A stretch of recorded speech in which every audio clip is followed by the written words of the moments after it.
And now, a native podcast with Matt and Zach. And welcome back to another episode of A Native Podcast with Matt and Zach. I am Zach, and with me, as always, is Matt. And I got to start it off that way, as always, and say, Matt, buddy, how we doing today?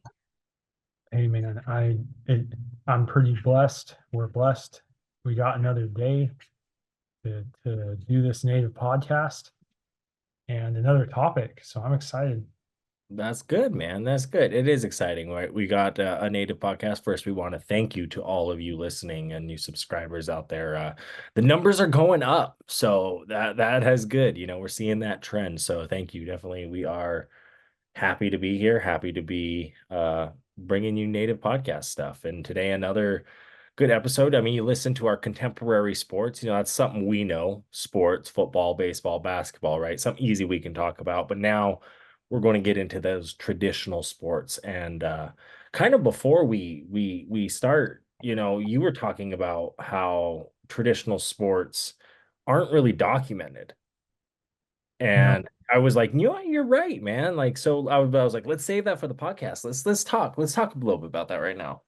yeah, and what I was finding is there was a couple like master's students who did their thesis on this topic about how like there's not a lot of research on even the rules of the game. It's all passed on from grandparents and old people basically, with tribes. And so No, exactly. I think an example, and we'll get into it today, is, and I have a video today, but like the Muckleshoot have this video on the stickball, and stickball is one of those games like you said, or the stick games, you know, the right, dance, gamble. singing. But there's so much to it, and it's been happening for thousands of years that it's like I don't it's like tag.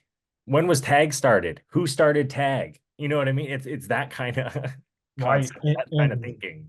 just from what I've seen living in the Pacific Northwest, that is big with the tribes out here, especially in the winter time. They have these indoor because it's raining all the time. So they Well, have these indoor longhouse events with stick game. so on top of that, kind of what you're saying, we're having these games traditionally, right? When you have games, when you have thriving economies, when you have time for leisure activity, right? Right. I don't think you're at war as much as the European history books like to say we were. You know what I'm saying? Like if we have these games going on, they're partaking. Typically, that's when a civilization is thriving. Yes. Those things are going on. So I always try to put that in the back of people's minds. You know, like when we talk about this, I kind of was thinking about that earlier today because it's like if you're competitive enough to compete with one another at these different events, who's fighting the wars or who, you know what I mean? Like it's peace. It's when you have time for those leisure activities like that, things are going well. That's what I think, right? Right. Um, Before we get started, typically too, you have a fun fact. You like fun facts, Y- and here's your fun Yeah. fact with Matt. So the one I found related to this topic was the Cherokee have a unique form of marbles. Oh, Some of us may be familiar with marbles where there's a way to play it where you're shooting to like knock the marbles out of the circle, right? You probably remember when you were a kid. sure. And I don't know, maybe you didn't play it. I And if you played. don't remember, guys, remember, you're probably listening to this. If you're listening to this on Spotify, YouTube, iTunes, wherever you're getting it, I'm sure you have Google on that device and you can look this up. You can look at how to play marbles 101. No, go ahead. So the game marbles, Cherokee have a form of the game marbles, which tying back to our initial thought with the research, I'm even wondering if the marbles game came from the Cherokee, you I, know? you know, I'm I not going to claim it here, but it made me think. no, and that wants to do research, and that's why we say, right, Matt and Zach, your 101 guide to Indian country. Hey, we'll bring you to the door, but you gotta open it. You know, if you guys want to Right. figure out more about the marbles and the history of them, for sure. This is just kind of the highlight of the games, right? But that Yeah. is really unique. Yeah. I wonder too, because glass, right? You have glass, and then like what predates it? Was it stones? Was it bones? What, you know what I mean? But marbles is kind of a gambling game, and natives kind of what, we talked about our casinos episode about gambling and how these some of these traditional games kind of led into that. Right. Well, and it's interesting because like the southeast and the dirt, because typically you play on a dirt surface in a circle with a line drawn around, and you're trying to knock, like Yeah. shoot the marble to knock ones out of the circle, you know. Oh, I'm sure. I mean, I'm sure if you just I have a Google device right here. I'll just do marble founding. Google that real quick. Uh,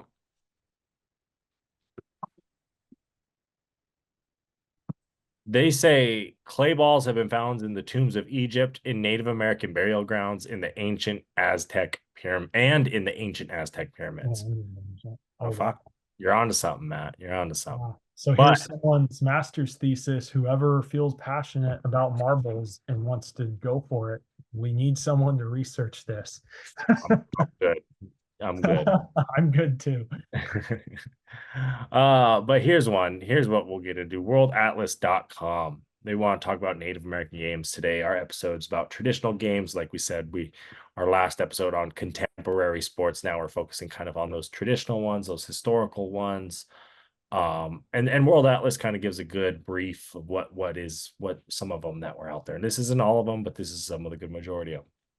Native Americans played games as part of tribal ceremonies, as also to teach skills to children through these games. Games were played ceremoniously to bring luck like rain, good harvest, drive away evil spirits, or just bring people together for a common purpose. Boys and girls played separately. I doubt that. I mean, in some cultures, yes, but no, I'm gonna, yeah, they boys and girls played together too. I mean, yeah, we know that's not wrong. Yeah. I mean, some tribes. That's such a variable. You know what I mean? You Right. can't you can't You can't claim the you one. can't make statements like that. Right. Native Americans appreciate skill, talent, hunting, the games gather. All right, I'm done with that paragraph. But they had lacrosse listed. Um, Okay. the bowl game, which is a favorite among the Iroquois, especially during the Midwinter Festival. The game involves six white balls on one side and a black on the other, white along with a wooden bowl. With Oh nuts wow. inside the bowl, the player would hit the bowl against the ground, and if at least five of the balls ended up the same color at that particular or point, it was a game of chance. Played to teach players that is good to work and struggle to achieve your dream.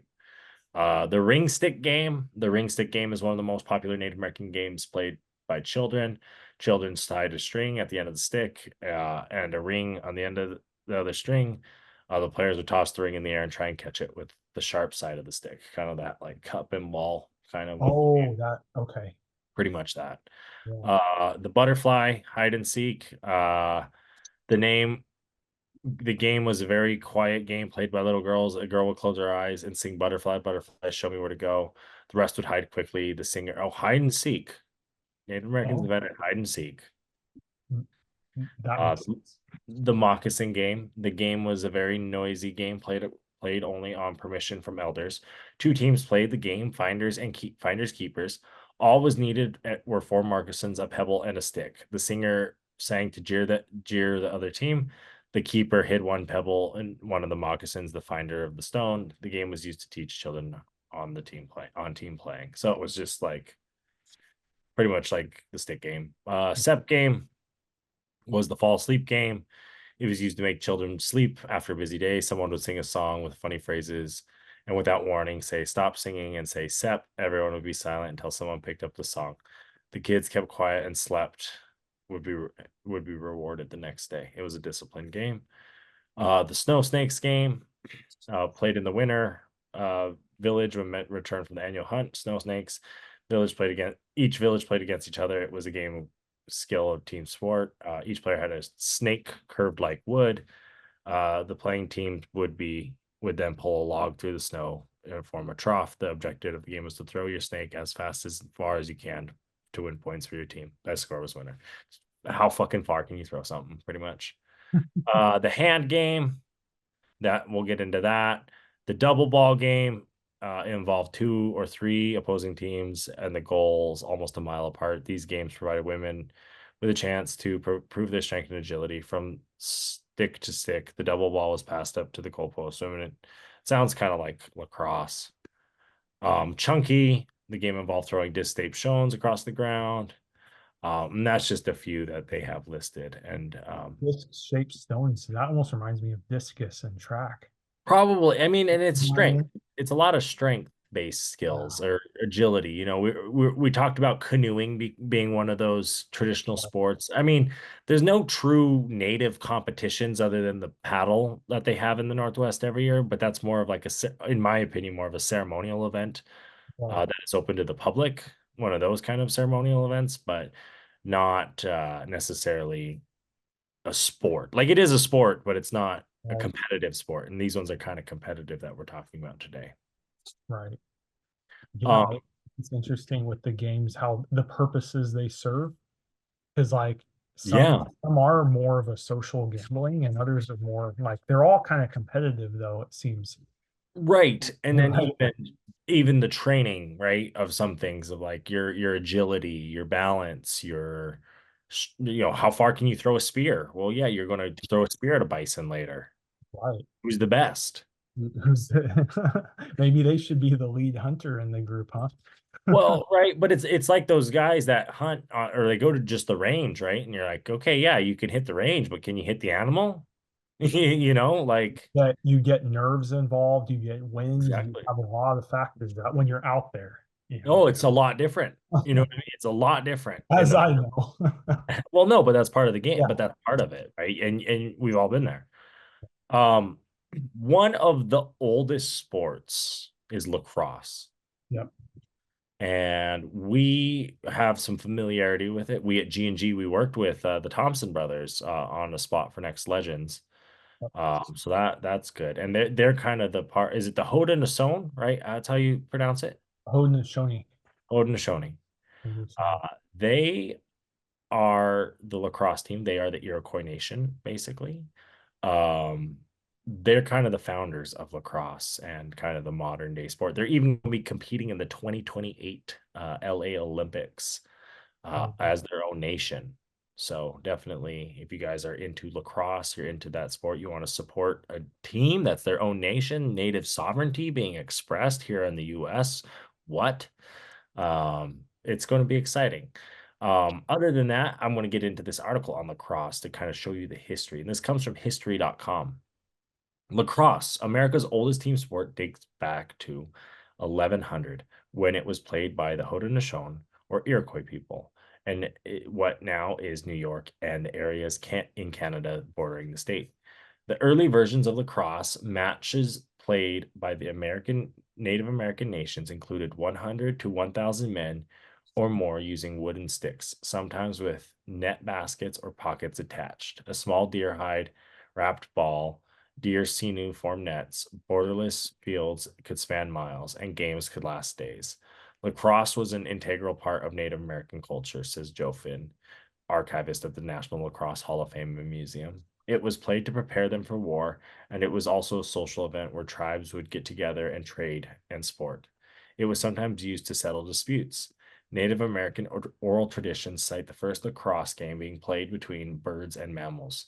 Some Native Americans believed the sport was a gift from the Creator to be used for enjoyment as medicine. Onondaga Nation member Neil Powles, a former professional player for the Iroquois Nationals lacrosse team and three-time collegiate All-American, says the sport is part of the Haudenosaunee creation story. Powles points to one reminiscent original version in which a young woman and a chief living in the sky world or multiverse space must marry to save their universe from destruction. But her attention is drawn to a lacrosse player who later dives through a hole torn into the multiverse to save her, and they mate before she lands on Earth.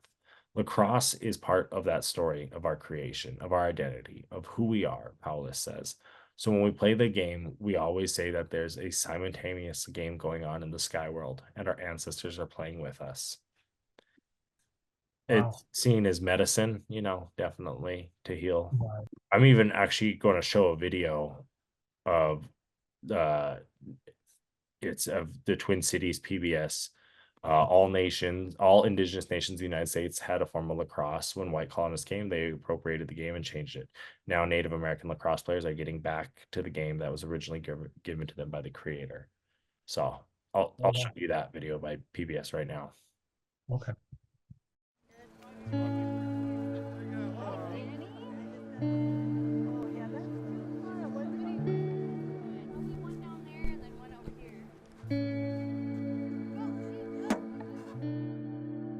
Traditional stick lacrosse is a native game. You find it in the Northeast, you find it in the Great Lakes, you found it in the Southeast, you find it in the Southern Plains. Everybody has their own story how it came to, but the thing that they share commonly is it came from the creator. The tribes of this land, Dakota and Ojibwe, use a particular type of wooden stick that's got a characteristic hoop shape at the end of the stick. We use all of our gifts at the same time. Our lungs, we use our voice, we use the land, we use water, we use everything all at once. That was kind of my realization for why it was called the Creator's Game.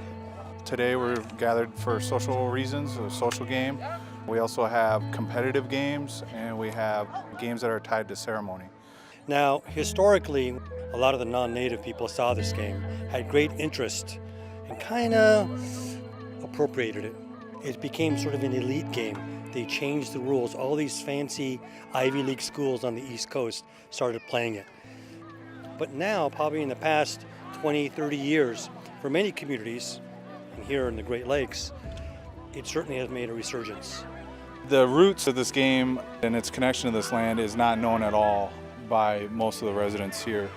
I know that it's not talked about in schools or in sports gatherings, so most of the folks that we speak with are surprised, even from our own community, are surprised to know that this game is Minnesota's first team sport, original team sport. Having this game available to our young people can help them, empower them, and also reconnect to themselves as well as others. So I've been a very shy kid, just in elementary and middle school. I was the only native kid, so I didn't really have that connection with anyone. I always got bullied. So when I first started playing traditional lacrosse, it really got me to be more interactive towards others and talk a lot more. So with traditional lacrosse, it helped me want to continue lacrosse and try out for high school and possibly for college. It's exploded into the modern game, so we know the rest of the country likes the game, but what's unique is that Minnesota has such a tie to the game. Like, the world's oldest lacrosse stick is from Minnesota that we know of, and you can just tell when the players take the field that it's coming from somewhere deep. It makes me feel good when we see all these young people out here playing. You know, when we think about lacrosse, particularly today, we think about how it impacts Native people.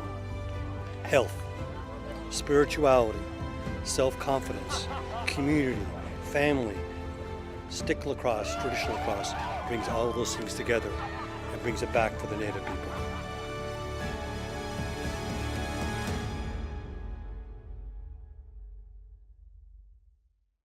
Did you know there's a new native apparel company? No, I did not. It's called Shop LS 574, named after the 574 federal tribes and the Little Shell descendancy of its founders. Wow, that's really cool, man. It is. It is becoming a spot to order native apparel by and for natives, working with native designers and teams to help best represent Indian country. That's awesome, dude. For sure. Now make sure to go pick up some Native podcast swag as well as other native gear while shopping at shopls574.com. Oh, yeah. And do not forget to use code ANP10 to save on your next order. That's ANP10. Hey, Matt, did you know there's a tribally owned net company? No, I did not. Not only are they tribally owned, but Blue Ribbon Nets also creates totally sustainable products. With Blue Ribbon Nets, not only are you getting quality nets, but even eco-friendly ones as well. That's awesome, dude. It sure is indeed. Make sure to use code RUGAROO10 on your next Blue Ribbon Net order to save. Again, the code is RUGAROO10, RUGARU10. I am definitely getting a Blue Ribbon Net now. Tune in every Tuesday to hear your favorite native podcast. That's right. A Native Podcast has new episodes every week, ranging from boarding schools to Indian child welfare. Not only that, but we have Indian country covered from Maine to California and Florida to Alaska, Hopi to Blackfeet and Choctaw to Tlingit, and all those Crees in between. And all you other natives and non-natives out there, we want to remind you to tune in this Tuesday to A Native Podcast.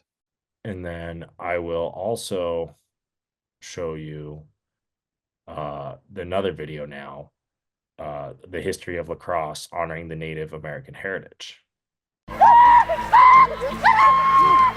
game of lacrosse starts up with, before lacrosse was even put here with the people, it started out with the animals. In front and through the legs, Ty Thompson with his first. Before life was formed down here on Earth, there was life up there that we believe up in the sky world, and there was this game of lacrosse that was told to us that each individual animal brought different perspective and uniqueness to the game, such as the bear, is big and strong, could catch anything in the middle. If you look at an eagle, his eyesight overview of the field is something that beyond any other animal can do. So as you can see, it's fascinating to me to see the different uniqueness of players that bring a specialty to this game. It still lives on today because you have not one player that can do what the other player can do on the field. It's just the kind of feeling you get, and you wonder how that person does it. I think it's just that spirit of the game of lacrosse and those ancestors that had played the game before us, and we play that game as a ritual, as a medicine to heal ourselves or heal our people, our community, and nation. Lacrosse in our community, it's really an integration intertwined with our culture and our way of life. When a male is born in our culture, it's said right in the speeches of when that kid gets his traditional given name. My traditional given name is Gayako Gaihit, which means the sun is leaning. And that's the name we're given to when we're born into this life. We're given this name in our traditional longhouse way of life. And it's said in a speech that when our chief gives us our name, it's said that maybe this male is going to become a speaker, or maybe he'll become a dancer. And in that message also is that it's said that maybe he's going to become a lacrosse player. Right from when we're born, they say that we're given this chance or this opportunity if we want it. In that process that we're given a wooden traditional lacrosse stick in our cradle board, that traditional lacrosse stick is a resemblance of that stick that kid's going to use throughout his lifetime, and that he's going to continue to grow with, and that maybe he'll have that chance of creating his own stick and continuing on that traditional wood of stick that came from a life form, which is a tree. The essence of that whole thing is really giving our thanks and our appreciation to that for taking a life of that tree. We're going to continue on this traditional lacrosse stick in a way and use it as a medicine to maybe heal someone or go out there and have good intentions and to encourage and to prosper in that way individually and for the people around you. Miles Thompson, the catch and behind the back. One of the things that I believe is that we're all spiritually, emotionally, physically connected to this life and the things around us. And I think sometimes we forget that as human beings on this earth, that we're a small segment in this life, and that we have to continue to remind ourselves and be humbled and be thankful for our everyday crossings, our learnings, and people that cross our path in our lifetime, and to be appreciative and to be thankful for those things. I just feel lucky to be here, out there grinding, having fun, and just really being a fun spirit out there. And those were 2 videos on lacrosse. Hopefully you learned a little bit. There's definitely a lot of more resources out there on the game. I know Matt knows a little bit about lacrosse, so yeah, I mean, I don't know. What do you have to say? It's the popularity of it now stemming from native culture, but just it's mostly played by white guys. Right. Like the numbers of it, but the popularity as a nation in the United States has grown. It's one of the fastest growing sports. Well, and it's crazy because definitely East Coast sport for sure, especially growing up in Montana. I don't know about you in Oregon, but lacrosse, I knew 2 kids that played lacrosse, and they were the hockey kids, and they had a little more money in that sense too, right? That's who played lacrosse in Montana that I knew. Well, and hockey players, it makes sense as more of a off-season sport that's Right. very similar to hockey, just like you're on ground, obviously. Oh, But exactly. It's field hockey, right? It's another yeah, name for it. yeah, Or different version of the same sport, right? It's all right. different variations of it, but And like you said, the East Coast, like Syracuse University has one of the top lacrosse programs in the country. oh, I mean that's the Iroquois League, the team, the Haudenosaunee, all that, right? That's that. New York is like the mecca of lacrosse, in my opinion, up there. The Mohawk too. Right. There's a there's a good movie about the native Haudenosaunee lacrosse called Crooked Arrows. Okay. And I was about 10 years old, but it's not a bad movie that highlights the creator's game, as they call it, and the whole concept of lacrosse with the Iroquois. Nice, nice, nice. Yeah. You had another sport for us you wanted to feature and talk about, right? Yeah. So kind of transitioning from lacrosse, I had some information here on Alaska, and Alaska's unique in many ways in Indian country, but with the games too, it's also very unique as the climate is very harsh in the winter, as we all know in Alaska. And so for the Alaska natives, ancestral games, stems from promoting survival skills, such as hunting, just endurance. So today they have the World Eskimo Indian Olympics and Alaska Native Youth Games, where they have events like the high kick, for example. Other events they have are the scissor broad jump, Oh, the kneel jump, the wrist carry, the 1 foot high kick, which okay. we're probably more familiar with that. There's a ball hanging from a string and they have to jump and kick it with 1 foot. There's a 2 foot high kick, which is even more challenging. The Inuit stick pull, where it's basically two guys sit on the floor with their feet like touching, and they're just pulling on the stick. Like very simple, but like That's crazy. That's yeah. fucking crazy. And then Makes you want to go though. I do want to. This is one of those events I would love to check out. right, there's the Dene stick pull, and then the seal hop, which is a funny looking one. It almost looks like you're at a party doing the worm on the floor, but you're just on all four, just like hopping with your knuckles, and you're like, You can oh, mimic a seal probably the best. yeah, I yeah. wonder. You said the stick pole's Dene. I wonder if the Navajo have a similar game. And that's that's an interesting topic there, but with the name, which we're not going to get into that right now. But Yes. But I um, wonder if they do. right. In this one, it's kind of hard to explain, but they're grabbing from opposite ends, like turned around to each other with just one arm. So it's a little hard unless you're looking at it to describe that one. But yeah, they have some really unique ones. The Iditarod is the famous dog sled race. The first Alaska Native John Baker won the actual sponsored event in recent times in 2011. Right. But yeah, that one's really popular. I believe that takes place in early March. I want to say in the Iditarod. Well, and what's crazy, right? Is it from Nome to no? Where it's It Anchorage or starts what? just Yeah, it starts just outside of Anchorage and goes 1,000 some miles over to Nome on the western coast. But I remember it used to start in Anchorage, but Yeah, Anchorage doesn't get enough snow, which is crazy. When you talk to Alaskans, Alaskans are very worried about climate change right. because they have seen it during their lifetime. Fairbanks has gotten snow and like cold weather before, like they've never gotten before. And they're like, Right. this is insane. But like Anchorage, they used to start the Iditarod in town and take it to Nome. Right. And now, yeah, they've changed it, but it's a cool race. I mean, it's a there's a lot of movies done on it. Right. Yeah.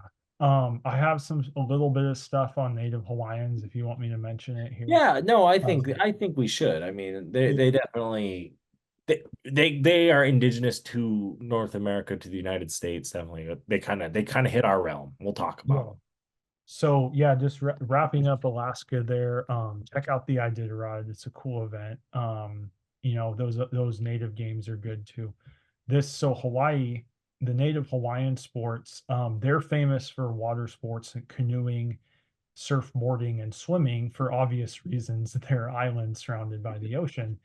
Um, so their events are more targeted toward ocean endurance, double hold canoes, the traditional hukulea, which is a double hold canoe. Um, and then also they have this was new to me. They have something called a holua sled. And basically these sleds are for sliding down grassy hill slopes.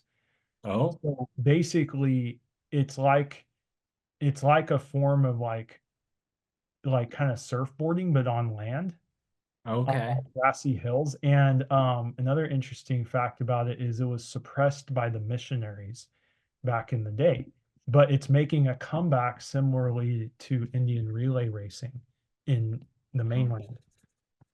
So Yeah.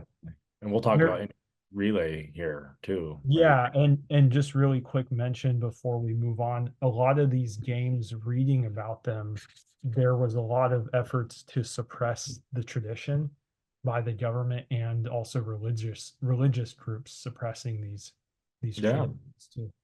it's part of our culture. I mean, game definitely. Look at football in America. It's part of American culture. It's embedded in it, right? Right. You can suppress that until you get to the people.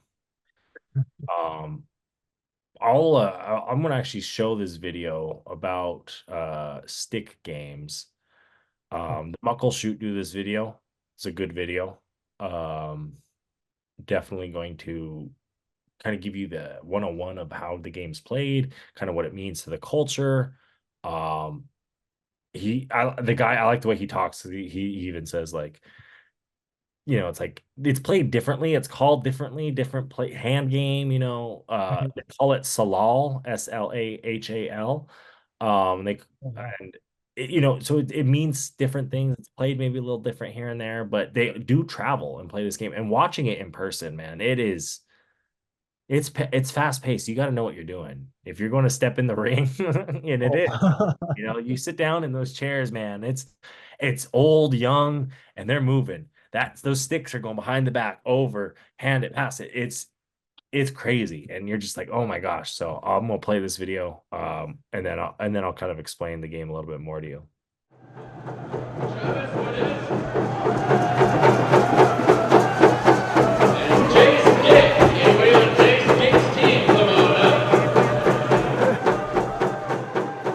Stick game has a few names. Some folks call it stick game, some say slahal, some will call it hand game, depending on what tribe you're from.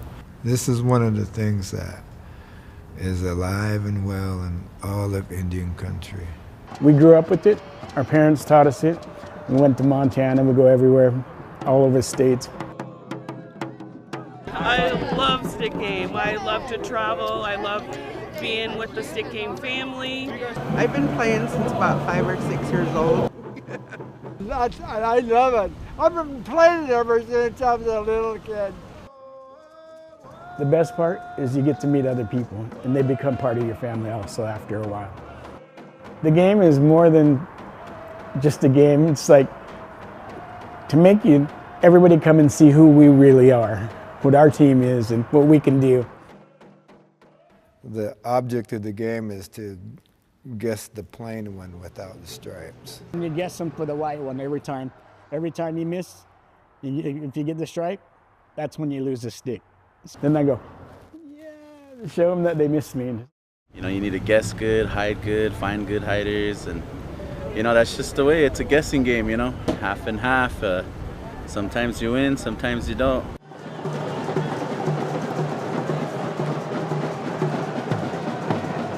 The side that actually has the bones in their possession, they're drumming and singing songs. And when everybody's singing, it's like everybody starts dancing around. It's like you feel the groove.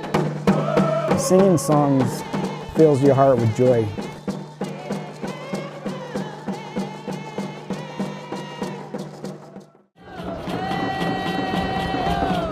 So hearing these songs, it really helps me to feel better, and to see just being amongst the game family is the most amazing feeling.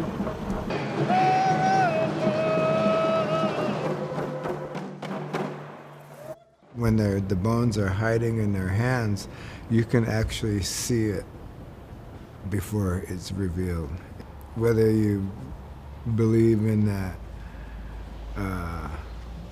someone has the gift to actually see through someone's hands, we'll never know, but you know that it's been said that does happen from time to time. It's a gambling game, right? So they bet money, but a long time ago it was wool hats or maybe some beaded items. Nobody knows how many years this game has been played, and it was mostly done at social gatherings of tribal people from all over the place. We're talking pre-borders. Oh, oh, oh. These are my sticks and bones here. Nowadays, it's played with 11 sticks. A long time ago, they played with 21 sticks, from which, and I never seen it because it was so long ago, but they say that one game can last days and weeks. Today, with 11 sticks, a game can be over in 5-10 minutes, or it can last 5 hours. This game is about honor and respect. How do you present yourself to your people?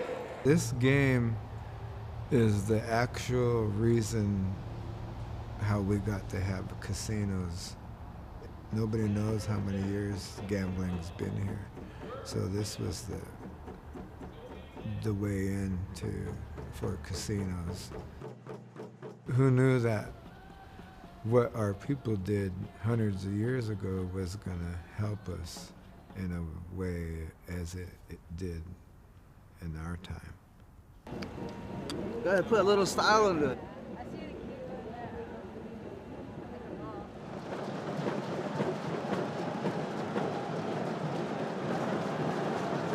Yeah, people like money, but yeah, this is more like a culture. This is our culture that we're teaching our children, you know, to be able to do that for themselves when that time comes. Some play stick game for just to have fun. Some play it because they've been playing since they were little kids. A lot of folks that I know, they continue that, teaching their children how to play and travel, visit different reservations. The culture has to stay alive and keep moving on.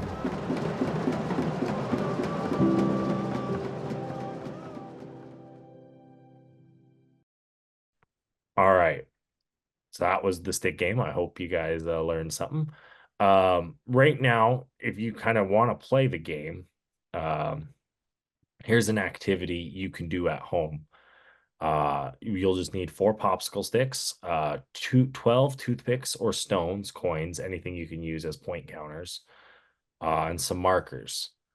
You set up the game by marking one side of each popsicle stick with the design shown in the picture above. They just did like one, just different. They did 2 squiggly ones and 1 dot, and then ones with some dots. Make 2 zigzags, 4 dots, and then the chief is 1 to 3. It's like 3 dots. I don't know. 13 dots is what it says. How to play: hold the 4 stick dice in one hand and drop them to the ground. Count up your score according to the chart. Take the number. Oh, this is a different stick game.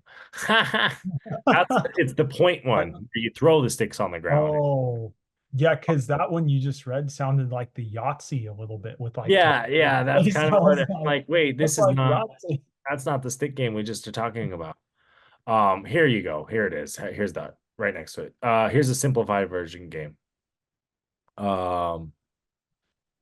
One of them games played at social events and powwows, the stick game. Primarily plateau Canadian, also plains is known as the hand game, more so out in the plains. It's been called relatively simple game of intuition, but it is more and can easily rise to in intensity to a fever pitch. Major components of the stick game are the use of hand drums or poles, beating upon them, which establishes a rhythm of any song sung, the rattles to distract opposing team members, the counting sticks, and the marked and unmarked bones, which often today are plastic playing pieces, played for money and prizes or just for fun. Stick games are rich in nonverbal communication and lean in the spoken word. In early times, only men could play, with women assisting with singing and cheering. But today, women play as the hiders and guessers, but the drum is still primarily only played by the men. To start, two teams, usually 5 or more participants, assemble seated in a row facing to each other. To start, each team leader receives one set of bones and then attempts to correctly guess the female unmarked bone in the other's hand, with each team getting an equal chance to do so. The winner receives what is called a kick stick, which is hidden from the rest of the sticks, and then offers the other side a choice of which set of live sticks, 5, to keep on the other side. Thus, each team has 2 sets of live sticks with the kick sticks hidden.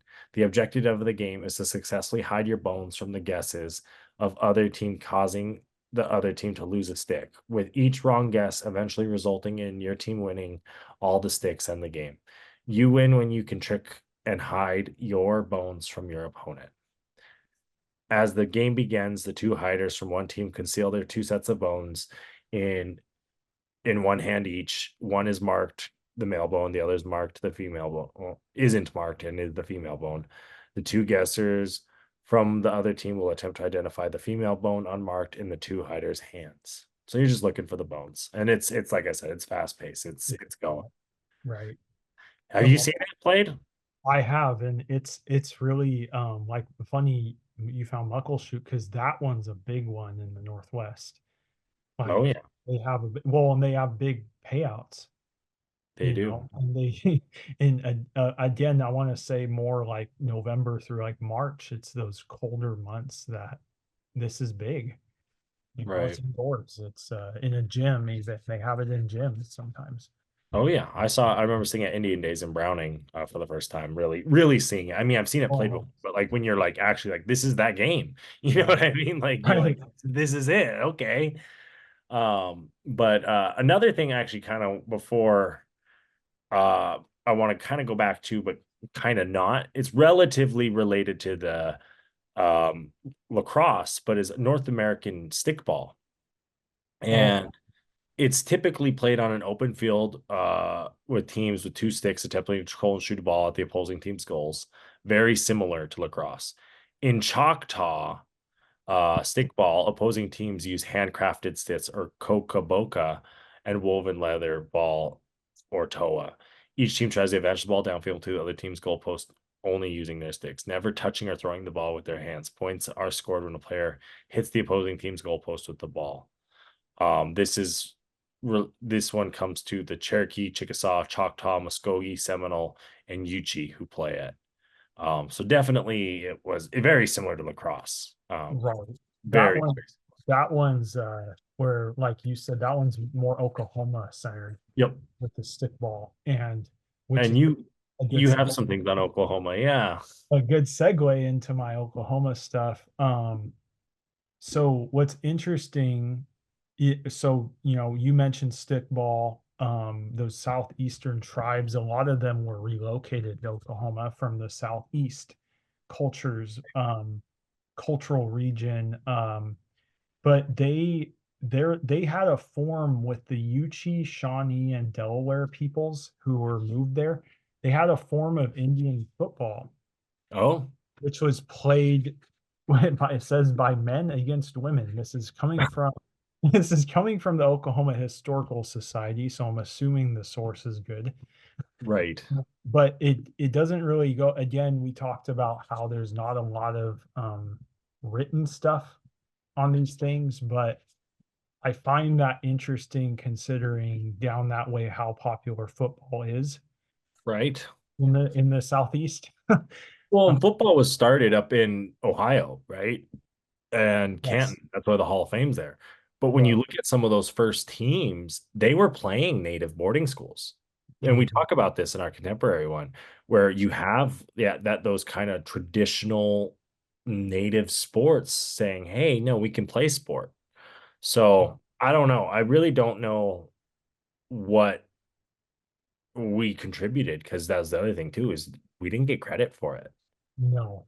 the way they said. So no. And how many of these games were the mainstream took aspects of that game and made it into what it is Oh, too. exactly. So, Exactly. Gambling. right, right. Yeah. So just a few more things here. They had a seed dice game with the Okay. Seneca, Cayuga, Shawnee, and a few other groups.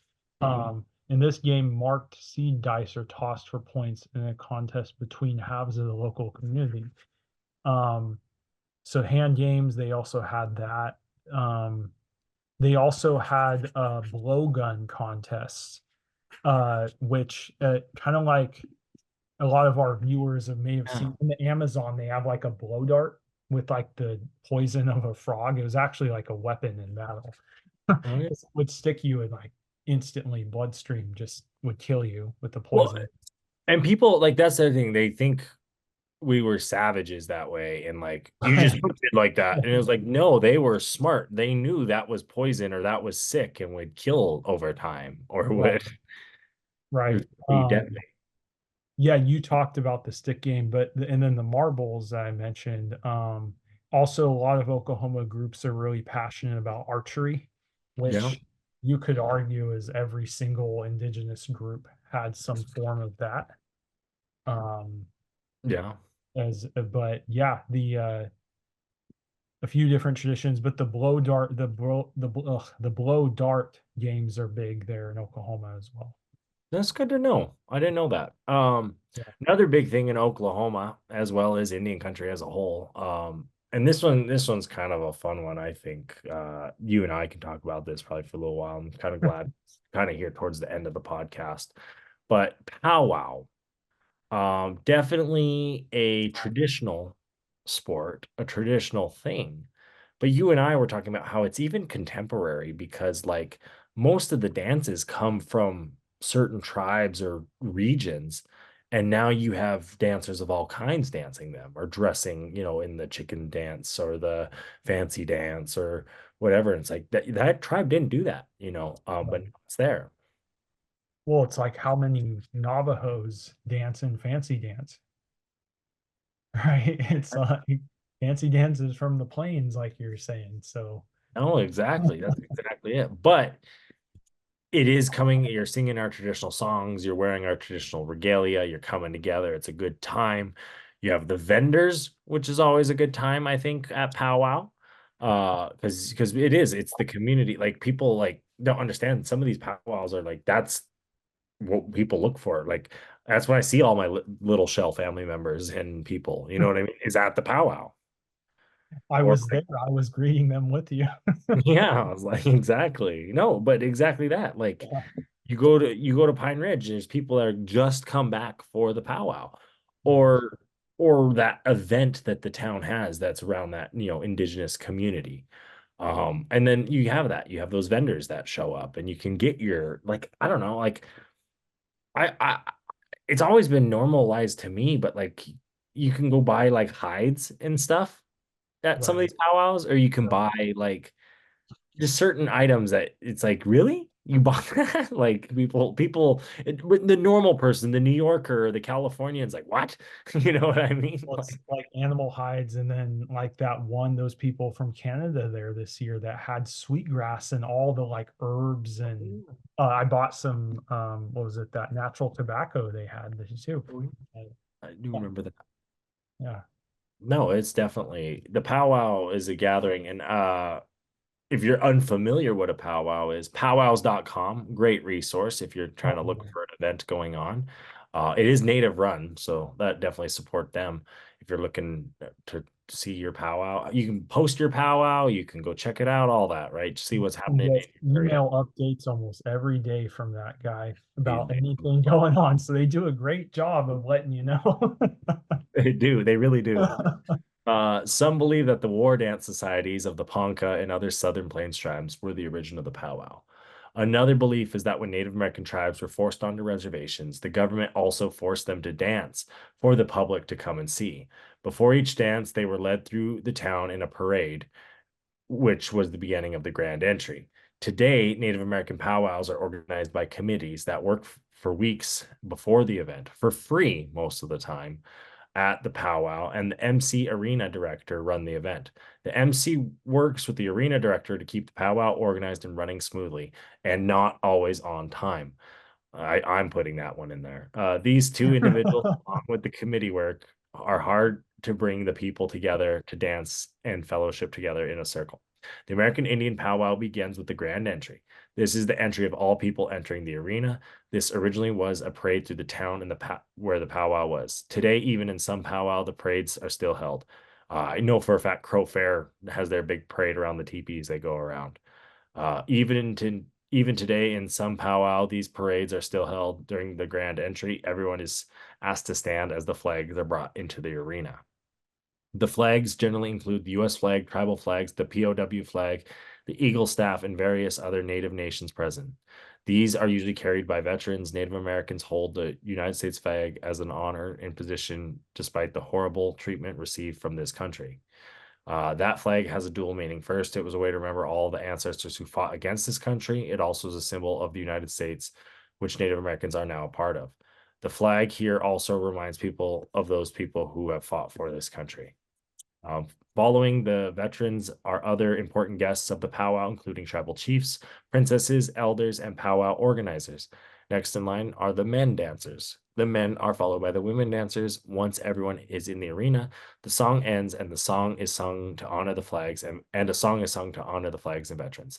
After a prayer, the dancing resumes, usually with a few round dances. After the round dances, intertribal dancing songs are sung and everyone dances to the beat of the drum. At contest powwows, the dancers compete in dance and age categories for prizes. The powwow singers are a very important part of the Native American culture. Without them, there would be no dancing. The songs are of many varieties, from religious to war to social. As various tribes gathered, they would share their songs, often changing the songs so singers of different tribes could join. With these changes came the use of vocals to replace the words of old songs. Thus, some songs today are sung in vocals with no words. Yet they still hold special meaning to those who know the song. Many songs are still sung in Native American languages, either newly composed or revivals of old songs. These songs are reminders to Indian people of their old ways and rich heritage. Powwow dances. Dances have always been a very important part of the life of the American Indian. Most of these dances seen at powwows today are social dances, which might have had different meanings in earlier days. Although dance styles have content that have changed, their meaning and importance have not. The outfits worn by the dancers, like the styles of clothing today, evolved. It is not a stagnant culture, but a vibrant and changing way of life. The dance styles seen most frequently at modern powwows include chicken, grass, fancy, straight, northern traditional for the men. The women dance buckskin, cloth, jingle, and fancy shawl. Depending on the region, you may see other dances styles such as smoke, bird, or gourd dancing. Yes, the Native American powwows are open to the public, and you can join in and watch some if you're interested. I don't think your comment about the late start needs any sort of citing because we all know that's how things roll. Well, I mean, that's the thing, right? Like me and you have been to quite a few powwows and quite a few big powwows, Right. including Gathering of Nations, the largest one in Albuquerque, New Mexico, which is hosted by a non-native man. And I think his wife's native, but like half or something. And Yeah. it's interesting, but it's cool. I mean, I'm glad it happens. Don't get me wrong. I'm glad he's doing it. Somebody's doing it. Right. But like some of them are hosted by tribes, tribal powwows. The Denver March powwow is kind of the tribal organization, another large regional one. But then you have like your Shakopee powwow in Minnesota hosted by the tribe. So there's different types of Yeah. powwows. Yeah, traditional and competition's a big one because the traditional ones won't have any payouts typically, whereas the competition ones do. Right. And drum group. And you have like the college powwows too. Yeah. There's so many. I mean, it's just a good time, get together, really, in my opinion. It's a good, Right. let's celebrate we're here. We're celebrate we can still dance, you know what I mean? Right. Well, and I know I've noticed this recently, and maybe this is more out in Oregon, but these powwows, the tribes, they're letting like at dinner breaks, they'll let like, oh, there's a Hawaiian group or Aztec dancers. They kind of like they include them in their own way, which is kind of cool because there's Right. enough of them around, you know. Well, they're indigenous, right? Yeah. That's kind of the larger indigenous aspect that we are seeing at some of these events. Right. It's not changing anything. It's just like, hey, you have this dinner meal break, like let them do their thing for an hour or whatever, you know. Right. Another one just kind of quick is the Native American hoop dance you may have heard of, been familiar with. They have the hoops. You see that raves. Definitely the white girl raver girl has definitely cultural appropriated hoop dancing for sure. But it's definitely a really cool thing to watch if you're interested in that. But we're kind of running out of time. You know, I'm at the end of it, man, and I don't got much more. I mean, we've done a lot of sports. We've talked a lot of sports. There's another one kind of here at the end I thought I'd maybe bring up is the Native American game Chunky, Chunkey, which also goes by Chunky, Chinko, Tunkchi, or the hoop and stick game. Has similarities to sports like shuffleboard or bocce ball. It was played in the Northeast.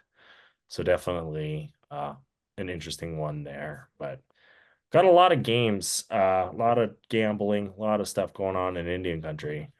Well, what's nice about all these native games we've talked about is like stick game, for example, like if people are not so physically able to participate, they can do these other games that are more gambling, or like elders even could do those ones, right? No, exactly. And I think as you say that, it's part of our culture is to include everybody. So that's why I like when you see like only the men did this, only the female did this. I really I argue it because every native person I know is like, yo, do you want to learn how to play? Do you want to sit down with me? You know, like when they said like only the men drum, I'm like, I swear I had a woman teacher drum when I learned hand. You know what I mean? Like it's not it's okay now, but maybe back then it was a little more sacred.